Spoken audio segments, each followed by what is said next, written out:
সাবেক আইজিপি বেনজির এবং সাবেক সেনাপ্রধান জেনারেল আজিজ আওয়ামী লীগের কেউ না, তাদের বিচার করার সৎ সাহস সরকারের আছে, এমন মন্তব্য করেছেন আওয়ামী লীগের সাধারণ সম্পাদক ওবায়দুল কাদের। আর পররাষ্ট্রমন্ত্রী ডক্টর হাসান মাহমুদ বলেছেন, বর্তমান সরকারের আমলে দুর্নীতি করে কেউ পার পায়নি, ভবিষ্যতেও পাবে না। রিপোর্টে আরও জানাচ্ছেন মুকসিমুল আহসান।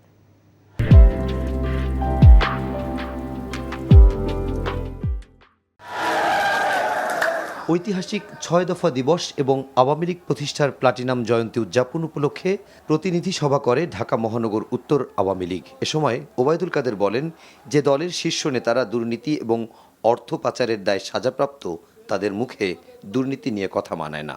বিরোধী দল বিএনপি দলের প্রধান দুর্নীতির অভিযোগে আজকে সাজা ভোগ করছে। একই সঙ্গে সাবেক সেনাপ্রধান জেনারেল আজিজ আহমেদ এবং পুলিশের সাবেক আইজি বেনজির আহমেদের দুর্নীতি প্রসঙ্গেও কথা বলেন আওয়ামী লীগ সাধারণ সম্পাদক। বেনজির আমাদের দলের লোক নয়, আজিজও আমাদের দলের লোক নয়, আমরা তাদের বানাইনি। এখন ভেতরে তারা যদি কোনো অপকর্ম করে বিচার করার সৎ সাহস শেখ হাসিনা সরকারের। এদিকে জাতীয় প্রেস ক্লাবে অন্য এক অনুষ্ঠানে পররাষ্ট্রমন্ত্রী হাসান মাহমুদ বলেছেন, দুর্নীতির ব্যাপারে সরকারের অবস্থান অত্যন্ত কঠোর, অন্যায় করে কেউ পার পাবে না।